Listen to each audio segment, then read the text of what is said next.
All right, good morning or good afternoon, everyone, depending on where you're logging in. We'll give it a minute or two to let others join, and then we will get started. Appreciate your joining today.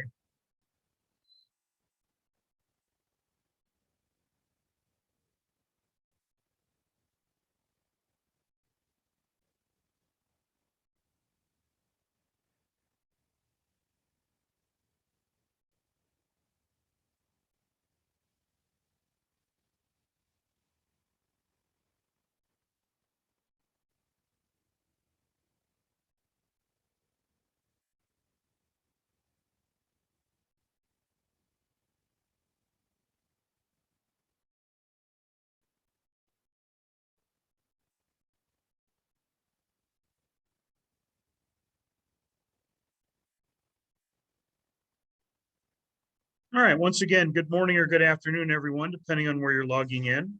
It's just shy of 11 o'clock. We had several register, so we're still waiting for a few to join, so we will get started here in about a minute. Appreciate you joining today.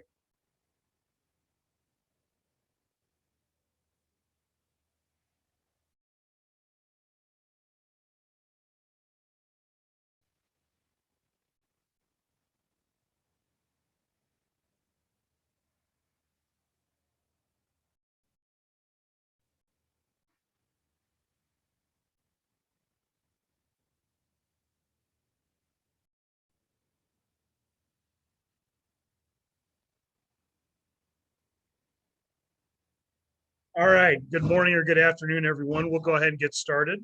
I appreciate you joining. My name's Joe Keenan. Been doing occupational health and safety for over 27 years. I have a master's in business administration with the human resource concentration, have a green belt in Six Sigma Lean manufacturing, and I got my certified safety professional in 2011, just renewed it. And I'm also been an outreach trainer for OSHA for general industry and construction in 10 and 30 hours since 2002. So that's a little bit about my background. I've handled a number of OSHA inspections, both on the compliance end when OSHA comes knocking, which is the purpose of this presentation today. And I've also worked with OSHA in what's called a cooperative compliance effort through what's called the OSHA Voluntary Protection Program, or VPP. So I've been on both sides of the aisle. The purpose of today's presentation is really to give you and your leadership team guidance and tips on how to handle an OSHA inspection.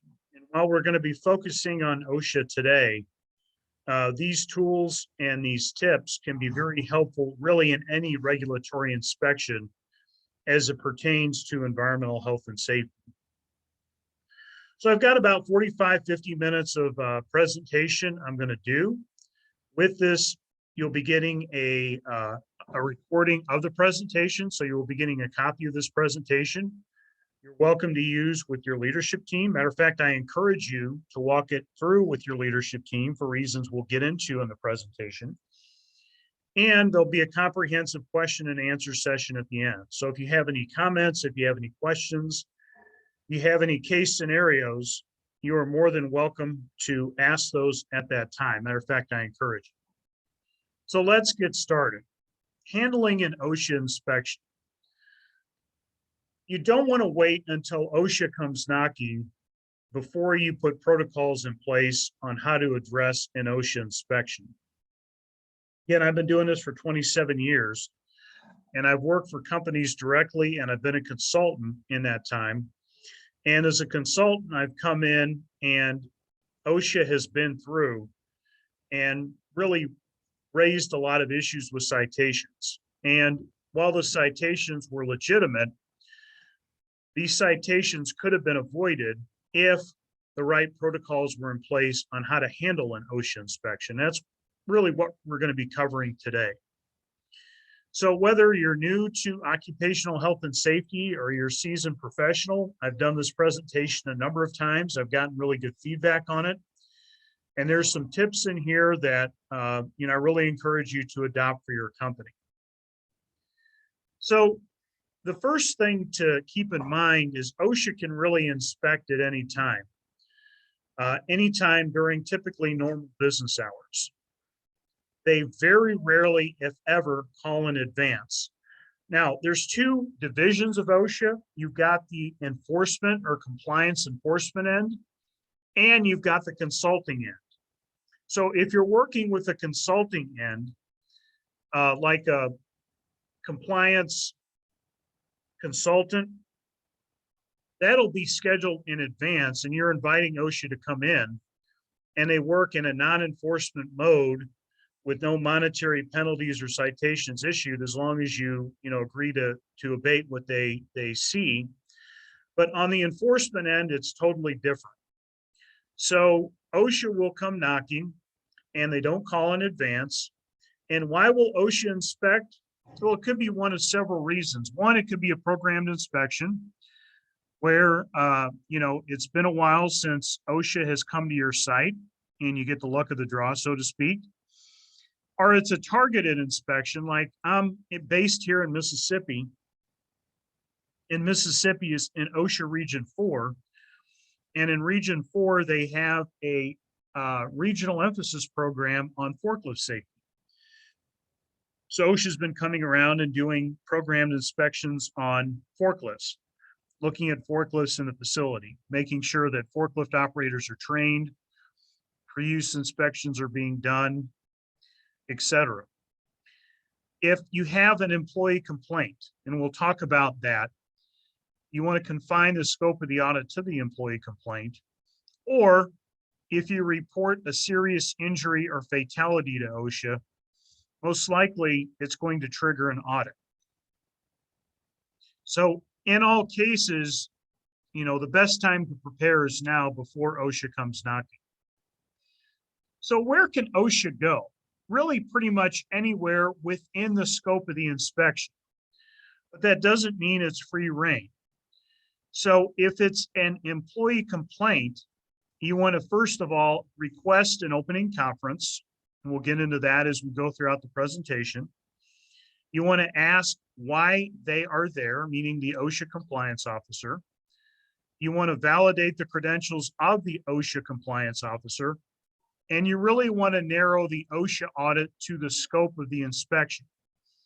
So for example, if there's an employee complaint based on press XYZ, and the press is all the way in the back of the building, you don't want to walk them through the entire building, because anything OSHA sees is fair game. Anything in plain sight they see is fair game. You want to walk them around the outside of the building to the nearest exit to that press, so they can inspect that particular press, and when they're done, walk them back outside the building. So you're confining the scope of the audit. So they can go anywhere within the scope of the inspection. They can also take photos or video. Now, if you have a trade secret, you want to make sure that's delineated and designated to protect confidential information. Also, and we'll get into this throughout the presentation too, if they do take any pictures, you want to try to capture the same picture at the same angle. Or if it's an employee complaint, or if they're doing industrial hygiene surveys or industrial hygiene sampling, let's say on a hazardous chemical, you want to request split samples be taken and send the samples to your own lab to compare them with the lab results that OSHA gets. So the first thing, as we talked about, is you always want to ask for OSHA credentials and make sure they're validated. OSHA is obligated to identify themselves. They carry identification. And if there's any questions, you want to call the area OSHA office to verify they are who they say they are. There have been cases of imposters imposing or pretending to be OSHA compliance officers to try to get information about a facility. I've heard of, unfortunately in this day and age, industrial espionage. Somebody may try to learn your trade secrets. Somebody may try to extort money out of the company. So there have been cases of people pretending to be OSHA compliance officers, which obviously is against the law. So you want to validate their credentials. If their credentials, if you aren't able to validate their credentials, obviously do not let them go any further. Contact the local law enforcement or the police and make sure they're dealt with accordingly. You also want to make sure, if you're not on site and you're the primary point of contact, to inform your staff to contact you immediately if you're not on site. And if possible, you should make every effort to return to the location if possible. You also want to develop a phone tree of contacts. And this is by no means an all-inclusive list, but you want to include the environmental health and safety manager.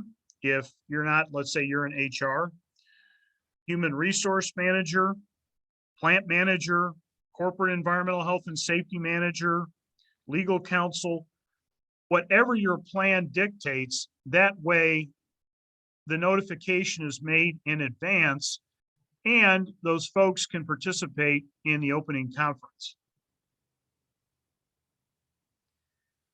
So welcome to your company. Well, the first thing you want to do is always handle the inspectors personally and always have a designated backup. If you are the primary point of contact, again, after being through this training, and let's say you're off-site, you're on vacation, you may be on a business conference, you may be out sick, whatever the case may be, and OSHA comes knocking, you want to have a designated backup, somebody that knows the protocols on how to handle OSHA and knows where things like your records are kept, things like your written program, your training records, your documentation, and knows the protocols that we'll be discussing on how to address them. You want to assemble your team. Again, have those people or those positions designate in advance through a phone tree. Escort the inspector to a conference room. That's a neutral setting. I highly recommend not taking an inspector to your office. The reason for that is, just like on my desk right now, I've got some records that I need to file. And if you bring the OSHA inspector into your office, and let's say it's based on an employee complaint, or if it's a routine inspection, and they see records laying on your desk in plain view, they're going to go through them, and they have every right to go through them. So again, you want to control what they have access to. So a conference room can be a neutral position or a neutral place, and you can kind of direct the flow of information going in and out. You also want to be respectful and professional at all times, but don't make idle chit chat. Sometimes, and this has happened to me when I first started dealing with OSHA back in the mid-90s. Whenever OSHA would come on site, it's natural to get nervous in a little bit. And some people, when they get nervous, tend to get a little chatty and, and inadvertently, not meaning it, may say something that could trigger a question. And that would lead the OSHA inspector down, a line of thought or a rabbit hole that maybe had nothing to do with the original scope of the audit. And he or she, the OSHA compliance officer, may find something. So remember, nothing is ever off the record. And you'll see this repeated throughout the presentation. Anything you tell the OSHA compliance officer is fair game. And, I always equate it to treating it like an IRS tax audit. The IRS is there to do a job. They're professionals, but you answer their questions truthfully, be polite, but you never volunteer any information. Always answer directly. And if you don't know the answer, say you don't know the answer, and don't try to wing or guess something, because if you give the wrong answer, that could lead to repercussions down the road. So again, you want to ask them why they are there. They are obligated to give you, if it's an employee complaint, a copy of the employee complaint without the employee's name on it. Write down everything they say. Make them repeat it if necessary. This isn't meant to be rude, but this is showing them, the OSHA officer or compliance officer, that you're taking the audit seriously and that you are wanting to address whatever the concerns are in that audit. And then when the audit's over, you can get a copy, get a copy of the complaint if it is a complaint, again, without the employee's name on it. Never ask for the employee's name because you don't want to show any kind of, discrimination in any way, shape, or form. You're not allowed to discriminate against an employee for exercising his or her OSHA rights, but you want to make sure you're confining the scope to the audit. Now, as we talked about, there's program or routine inspections. They received an employee complaint. So one way to help address the employee complaint process, and employees have every right to complain to OSHA anytime they want, but you want to have an internal mechanism that actively encourages employees to bring up safety concerns and then address those safety concerns internally. So they don't feel, meaning employees, feel like they have to go to OSHA. Also, I do a record keeping seminar as a side note, but you're obligated to report certain things to OSHA if they occur. And that can include a fatality. If you have a fatality on site, including somebody that has a heart attack, you have to notify OSHA within 8 hours. You also have to notify OSHA within 24 hours if you have one or more employees that are admitted to a hospital, an amputation with or without bone, or loss of an eye. So that 24-hour window, they're real tight on, same with the 8-hour window for fatality. So if you report this to OSHA, expect to have an inspection. So if it's a routine program inspection, ask them the basis for the inspection. As I mentioned earlier, Region 4 has a forklift emphasis they're doing, and what they want to see related to that basis. So if they're coming in and they're saying, based on your questioning, what are you here for? Why are you here? And they say, well, we're here to do a forklift, programmed inspection. Direct the audit to the forklifts only. Only hand them your forklift written program if asked for. Only hand them the training records for forklifts if asked for. Show them only what they want to see and write down everything they say word for word. And I can't stress this enough, only show them what they ask for. Some well-meaning environmental health and safety professionals or backups or human resource professionals keep all of their training and written programs in a binder. That's fine. But what I've seen some, again, well-meaning and not knowledgeable, hand OSHA literally a binder, their whole binder with all of their written programs in it or all of their training records. And, even though the inspection's tied to forklifts only, OSHA will start going through all of your written programs, all of your training records. And that really opens up the door to any potential citations that weren't tied to the original scope of the audit. That's why I stress only show them what they want to ask for. Now, if it's an injury inspection, questions should be limited to the specific incident and the employee and witnesses involved. Again, have this ready, but be ready to show the employees' training records and specific environmental health and safety, mainly health and safety program elements as it pertains to the injury. They're also going to want to interview the injured employee and witnesses if they aren't at work, like say they're in the hospital or they're at home. And if they aren't at work, they're going to go to their home or the hospital or wherever they're at to conduct a phone interview or an in-person interview, depending on their protocol.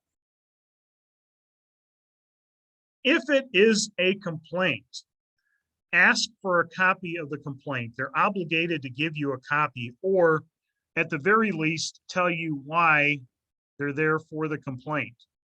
If the inspector will not give you a copy, write down the basis of the complaint verbatim, precisely as they state it, word for word. as I said before, do not ask who the complaining employee was. If you do that, you're opening the company up to liability. And by law, complaints to OSHA are confidential, and efforts to discover the identity of the complaining employee can lead to discrimination claims, and deal only with the complaint subject matter.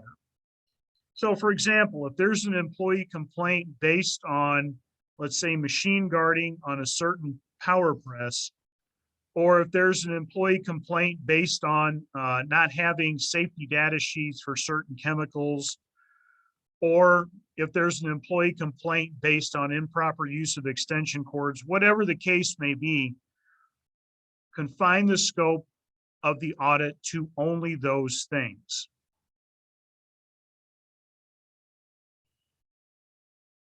Complaint inspections continued. If they ask to see information that is not related to the complaint, don't be afraid to push back. Always do it professionally and be courteous, but say, sir, ma'am, that is outside the scope of the complaint. That's too broad-based an inquiry. We're going to stick to the relevant complaint, or the information relevant to the complaint.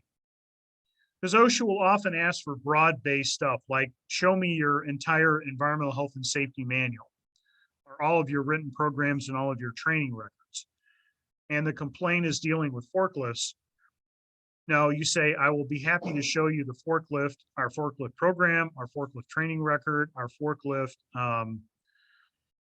documentation, pre-use inspections, whatever, but I'm not going to show you, the HAZCOM program or machine guarding program or lockout tagout program, because it's not relevant to the scope of the complaint.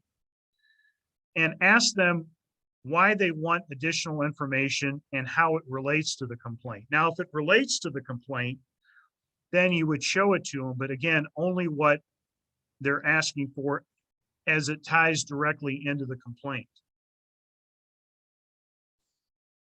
If they want to see the plant and do a plant tour, and that's most often the case, if they ask what they want to see and be very specific about getting their answer. So if they want to see a specific area, as we said at the start, take them directly to that area, using a routine that does not take them through the entire plant or the middle of the plant. They can issue citations and will issue citations for any hazard, even if it's unrelated to the complaint based in plain view. So like I said, let's say an employee complains about a power press way in the back of the plant. And you walk them through the entire plant. And let's say they see a ladder that's not being used correctly. Obviously, you want to address any safety issues they see, but they can cite you for that ladder usage, improper ladder usage, even though it has nothing to do with that employee complaint. So if OSHA says we want a plant tour, unless it's a wall-to-wall inspection, and they will spell that out during the opening conference, OSHA is not entitled to take a plant tour. I highly recommend, if requested, politely advise them, meaning OSHA, that your policy does not allow for general plant tours, but you would be happy to show them the areas necessary to the inspection. Now, it's important to keep in mind you have rights under an OSHA inspection. You have rights as a company, employees have rights, and OSHA all have rights during an inspection, and we will go through these. Again, I'm not an attorney. If you have any specific questions as it relates to this, always recommend you consult legal counsel. But as a general rule, non-management employee rights include you have a right to a private one-on-one with an interview with the inspector, and the non-management employee has a right to refuse an interview. They can say, sir, ma'am, I choose not to be interviewed. And OSHA has to acknowledge that. Unless there is a warrant, then we'll get into that. Non-management employee rights continued. They have a right to another person present. They can end the interview at any time. There is no duty or obligation to sign a statement or be taped, recorded, or photographed. And obviously, you cannot lie to an inspector. And that's true for anybody. Again, if you don't know the answer, say, sir, ma'am, or John, or whatever the inspector's name, I don't know, but I will be happy to get you that answer. If you try to wing it or try to guess and you're wrong, you're opening yourself up to citations and potentially misrepresenting information to an inspector. Now, employer rights. So this ties to the organization. You have a right to limit the inspection or complaint to the complaint or the accident. You have a right to accompany the inspector, and I highly recommend you never leave the inspector unaccompanied. Unless it's something like where the inspector says, hey, I need to go to the bathroom, or I need to make a phone call or something like that, that's fine. But one worst case scenario, and I came in after the fact as a consultant, was a well-meaning supervisor. OSHA came knocking and said, hi, I'm with OSHA. I'm here based on an employee complaint. The supervisor opened the door to the factory and said, okay, go wherever you need to go and just let me know what you find at the end. And boy, they found a lot. So again, you want to accompany the inspector at all times. Company has a right, or organization has a right to attend non-private employee interviews. Company has a right to attend management interviews. And there is no duty or obligation to produce documents not required by law. You have a right to end an inspection if disruptive. And with OSHA, not with MSHA, now Mine Safety and Health Administration can go when they, and that's a different animal altogether, different set of regulations. MSHA can go wherever they want to go. But with OSHA, they're there really at your discretion initially. You can ask them to leave and require them to get a search warrant. Again, you should only do this as a last resort. And I highly, highly recommend you confer with your senior management team and legal counsel before doing that. Because you can ask OSHA to leave at any point in time during the inspection if they don't have a search warrant. Or some companies I've worked with in the past have it in their protocol to require OSHA to get a search warrant before. That's entirely at the purview of the company before they conduct an inspection. But, OSHA, technically is not supposed to treat a warrant inspection differently than a non-warrant inspection or non-search warrant inspection, but it would probably not be out of the realm of possibility. You're going to get things looked at maybe more carefully or more, given more scrutiny if they are required to get a warrant. Now, OSHA has rights too. So they can conduct an inspection either with consent or a search warrant, right to use video camera and take photographs. They can't record without notice and consent. They have a right to inspect documents required by law and a right to truthful responses. So I'll stress, OSHA is there, but and we'll cover this too, if things get combative, most OSHA officers I've dealt with in, the 27 years have been, by and large, the vast majority of them are professional. They're there to do a job, and, they, obviously they're serving, serving an interest in protecting employees. But occasionally, human beings being what they are, somebody may be having a bad day. I've seen one or two inspections go south or go wrong when there was bad chemistry between an OSHA compliance officer and a management team member. And, the inspection got off on a bad foot, and the OSHA inspector started to get combative or abusive. And if that happens, again, it's very rare, but somebody might be having a bad day or, whatever. I highly recommend you say, sir, ma'am, we're going to stop this audit. Contact the OSHA inspector supervisor, which would be the area director or assistant area director. Explain what happened and say, you are welcome to come back with your supervisor present.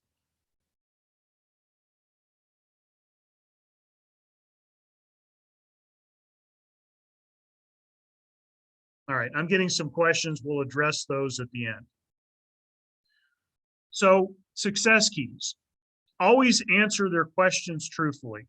Never make false statements under any circumstances. If you don't know the answer, say you don't know. Never volunteer information. Anything, you say can and will be used against you or the company. Answer their questions in the simplest, shortest manner possible. And if you do not know the answer, say so and tell them you will look into it and get back to them. Never speculate or guess.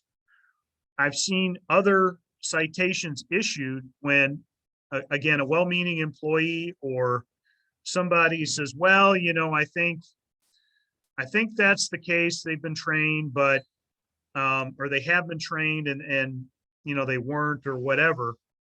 And an old OSHA compliance officer friend of mine, I say old because he's now retired, but been doing OSHA compliance for over 40 or 45 years before he finally retired, said something that stuck to me early on in my career. And he said, Joe, if it's not in writing, it's a rumor, meaning that if it's not documented to an OSHA compliance officer, it's like it doesn't exist. So you always want to be straightforward, direct with your answers, and never speculate or guess. You always want to be professional at all times, okay? And always remain calm and collected. Some OSHA inspectors are trained and may try to rattle you. They may shoot you, I wouldn't say misleading questions, or maybe, somebody got seriously hurt and, the OSHA officer may be upset about it, and understandably so. The company's going to be upset about it, but the OSHA officer may be very upset and direct. Best thing to do is just to stay calm and collected and really think before you speak. Don't answer off the cuff. Be sharp and precise with your answers. If you need time to answer, say, sir, ma'am, let me give that some thought. I need to do a little research and I will get back to you. Don't feel like you have to answer immediately. And don't volunteer information, regardless of how much you think it will impress or help the situation. And stress again, remember, anything they see, meaning the OSHA inspectors, can and will be used against the company. I mean, that's just the bottom line.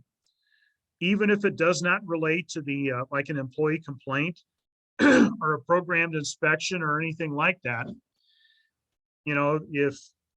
and people get nervous and they get chatty, like I said earlier, and somebody may make a random statement unrelated to it, and OSHA inspectors say, oh, well, how do you handle that? And then it goes down a rabbit hole that can lead to citations. Now, we touched on this, but I want to make sure this is solid, or make sure it's solidified.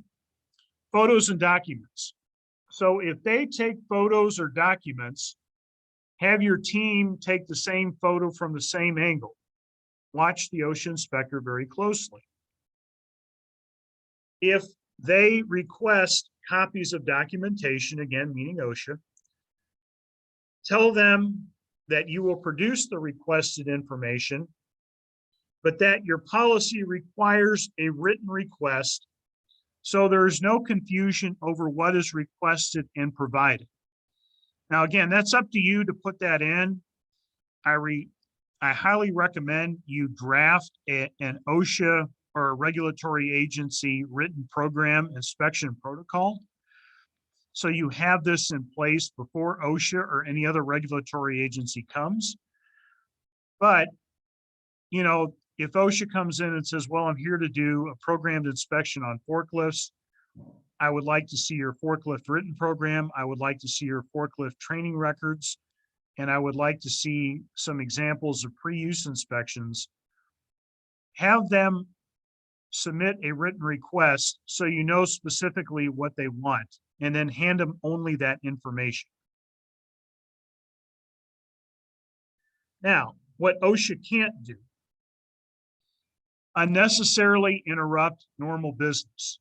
Now, if you running a 3-shift operations, which a lot of factories do, or a first and second shift, and there's an employee complaint on second shift, yeah, they can come during that, but they can't go out of their way to unnecessarily interrupt normal course of business. Never allow an inspector to threaten you or your staff. If that happens, and this happened one time where, and I won't name the company for obvious reasons, but an inspection went south and there was bad chemistry between the OSHA inspector and the management team member, and the OSHA inspector threatened to beat the management team member up and words were exchanged. That's not allowed under any circumstances. Again, the best thing to do is to stop the inspection, ask for and contact their superiors with them present, and inform them, which is going to be the area director or assistant area director most likely, that they have threatened you or made threatening comments, and you are respectfully asking the inspector to leave the property. And then tell them, OSHA, that they are welcome to return with their inspectors. And I highly recommend, again, it's not a requirement, but that you let them know that you will have legal counsel present or available for consultation. If you ever get into that scenario, and it's only happened maybe once or twice in my span of 27 years, but it does happen. Again, up to the company, but I can't stress that enough, highly recommend you get legal counsel involved. All right, so you've gotten through the inspection. You always request a closing conference. And sometimes OSHA will say, well, do you want a closing conference or not? They won't automatically give one. Sometimes they will, sometimes they won't, but you always request in a closing conference. Closing conference will go over findings and any noted violations. They can ask for additional information. If needed, they'll schedule a follow-up visit and inform you when to expect the written citations. When you're conducting the OSHA inspection, or when OSHA is conducting the inspection and they find something, even if you may not necessarily agree with it, the best course you can do is to try to fix something on the spot. I used to work for a company that had a saying called find it, fix it, which is just that. So let's say OSHA finds a machine guard that's missing, or there's a defective machine guard, or there's a frayed electrical cord, whatever the case may be. Immediately take action to abate that or fix that. And if something can't be fixed, like let's say a guard has to be fabricated, I highly recommend you lock out that piece of equipment and tell the OSHA inspector this will be locked out until a guard can be fabricated. So that's showing good faith effort on your part, and that gets into help petition when citations are issued. Plus, it's the right thing to do. If there's a legitimate safety issue, you want to abate it anyway to protect an employee from getting hurt or injured or ill. So the inspection's over, you've had your closing conference. escort the OSHA officer out the front door. And here's one that you may not be or may not have thought of. Stand on the sidewalk until they leave the property. Actually watch the inspector leave. Do not allow the inspector to drive through the service yard or the entire facility on their way out. I've seen a couple inspectors do that, and the inspection was over, and then the inspector will drive around the company property and start finding things, or there may be an open bay and they can see in, and there's a lot they can see that, again, in plain sight they can cite. So always make sure the inspector has left the property, and give them a wave, a friendly wave, as they exit the parking lot to acknowledge they've left. Now, as soon as they are gone, get the team together that you have identified before. As soon as the official has left the property, you want to discuss the inspection while it is fresh on everybody's mind. And you can start, it says we, meaning your team, can start preparing your defense before they arrive back to their office. So you're taking copious notes during the inspection.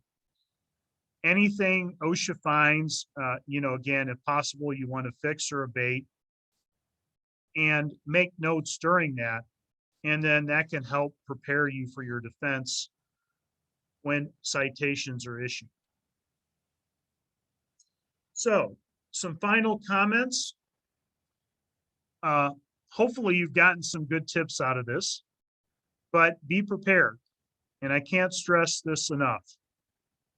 If you wait until saying, well, I've been in business for 20 years, OSHA is never going to come, I don't have to worry about it. Absolutely not the case. OSHA can come knocking at any time. And OSHA is just like any other bureaucracy. They have, focused areas, or, they try to do wall-to-wall periodically for all locations. Now, OSHA is limited in the number of inspectors they can do. And for a while with COVID, the number of inspections went down, but now with COVID abating and with COVID itself, there have been, depending on if you're a federal OSHA state or state plan state, there have been programmed inspections with COVID, making sure COVID protocols are in place, et cetera. You want to be prepared. Have your health and safety programs in place. Make sure your training is up to date. Make sure your written programs are up to date. And certainly make sure your OSHA logs are up to date. One of the first things typically an OSHA inspector will ask for are your OSHA logs. And you're obligated under the standard to keep OSHA logs going back 5 years. However, OSHA can only cite record-keeping violations going back 6 months. But, if you don't have your OSHA logs together, or they're in pieces and, part is in one room and another room, and you're having to scramble to get it, that can really, set for a pretty rough audit. So know where your records are. Have a designated backup. So if you're not there, your designated backup knows where your records are. If you keep your records electronically, and that's fine, make sure you have a way to retrieve them if there is power loss, internet issues. I mean, I've been through one inspection before. Let's put it this way. I was involved as a consultant after the fact of one inspection, to be more precise, where the company had all of their records electronically, and just that day the power went out and their battery backup failed. So, they were cited for a lot of things. Now they petitioned it and they were able to get out of some, but because they didn't have a paper backup or a way to back up those documents, Murphy's Law being what it is, it can happen. Like today, as I mentioned earlier, we have inclement weather coming in Mississippi, and we've got tornadoes. A lot of schools are getting out early. We're implementing our emergency action plan here on site where I'm at. But, if OSHA were to come knocking like today and we had a tornado and the power went out and I had to produce records, I've got a backup. Have excellent documentation that is readily available. Can't stress that enough. And again, a designated backup. So before I get to any questions or comments, and we wrapped up a little bit early, I want to make sure we get to them. The other thing is you really want to get as much, we're covering what to do in case OSHA or when OSHA comes knocking. But you really want to get, I really highly recommend you get proactive with your safety culture and actively do things like encourage employees to report safety concerns so they're addressed internally, so it doesn't get to the point where an employee feels like they have to contact OSHA, although again, that is their right to do.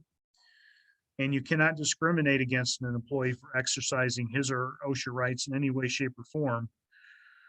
And if you do discriminate, not saying you personally, but if the company discriminates, there are very serious recriminations for that. So you want to actively encourage your employees to report safety concerns, actively work on those, and communicate back to the employees you're addressing those. Make sure your programs are up to speed, do a regulatory gap assessment, and look for ways to continuously improve. So, the idea is to get proactive and prevent target accidents before they happen. All that'll help prevent OSHA from coming on site. But I highly recommend when you get a copy of this presentation and recording, share this with your management team, educate them. And with that, I appreciate your attention. Let's go ahead and turn it over to the chat feature. And I've got a question from my buddy Terrell. So he asked, can you ask them to wait for the company's designated representative? I assume when you say they, you mean OSHA. The answer is yes, for a reasonable period of time. And the other part of the question is, if so, how long can they be asked to wait if the designated rep is not on site? For example, in another office out of the area. So, let's say you're at home and you can be at the plant, let's say 15, 20 minutes. And, you can ask the OSHA rep, hey, our environmental health and safety professional is at home, but he or she can be at the plant in 20 minutes. Would it be okay to wait to start the inspection until they get on site? And it's going to be really their discretion if they do that. But it certainly is reasonable to ask if they'll wait, but you can't ask them to wait 2 or 3 hours. That's not going to happen. So if it's a reasonable amount of time, a short amount of time, use your discretion. You can certainly ask. And if they say no, then go ahead and start the opening conference and then have your designated rep come on site as quickly as possible. That gets back to having a designated backup. Excellent question or questions. Another common question I get is it okay, and we covered this, but is it okay to ask OSHA to go into a conference room and wait? And the answer certainly is yes. That way, as I said earlier, you can direct, when I say direct, you can direct what information you give them. Again, ask, as I recommended earlier in the presentation, for written requests for documents. And then also, if you have legal counsel, loop them in. Definitely recommend you loop them in for these protocols. All right. If anybody else has any questions, case scenarios, comments, stories you might want to share, please feel free and ask. Yeah, I got another question. It says, have you had any success refusing a targeted inspection, i.e. if the NAICS code doesn't match the site's code? So if it's certainly, you can certainly point out if it's a targeted inspection and they got the wrong SIC or NAICS code, pointing that out and say, look, you know, we're not covered under the scope of this, and, you know, see what they say. Yeah, I wouldn't say refusing. I'd bring it to the inspector's attention. And if the inspector chooses to continue on with the inspection, you always have the right, again, I recommend caution in using it, but you always have the right to request a warrant, and they're obligated, meaning OSHA, to get a warrant. But yeah, certainly pointing out they had the wrong NAICS code. One inspection I had that it was tied into what's called a voluntary protection program. So the voluntary protection program, or VPP, is a cooperative compliance effort. I've done over 36 site implementations of my career through VPP, as a side note. And if you want some more information, if you go to osha.gov/VPP or osha.gov in the search bar or search engine, type voluntary protection program, there's a wealth of information there. But one of the benefits of going for VPP, outside of, you know, the whole idea is to go above and beyond the OSHA inspection or OSHA regulations, really get employee involvement, engagement at the site. It exempts the site from routine inspections. And years ago, facility I worked with in Indiana had just gotten the VPP and had the certificate from the Department of Labor. An OSHA inspector came knocking and said, "Hi, I'm here from OSHA," validated their credentials. We asked why they were there. "Well, this is a routine inspection." I said, "Sir, are you aware we are a voluntary protection program site?" And he said, "I am very sorry, I wasn't."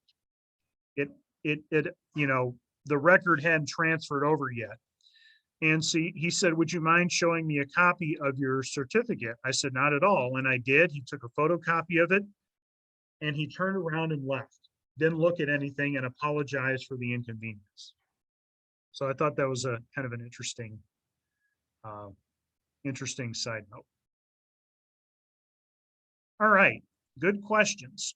Does anybody else have any questions, comments, case scenarios that you'd like to discuss? Or if there are any further clarification needed to any questions asked before?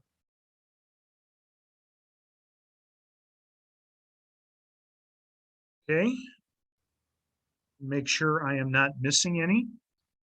And if there are, you're welcome to reach out to us at the end. So with that, we're about 6-7 minutes before the hour. Give you a little time back. Hope you enjoyed the presentation, got some value add out of it. Be on the lookout for some additional communication from Catamount, and really appreciate your time. And with that, I hope you have a great and safe rest of the day and great and safe rest of the week.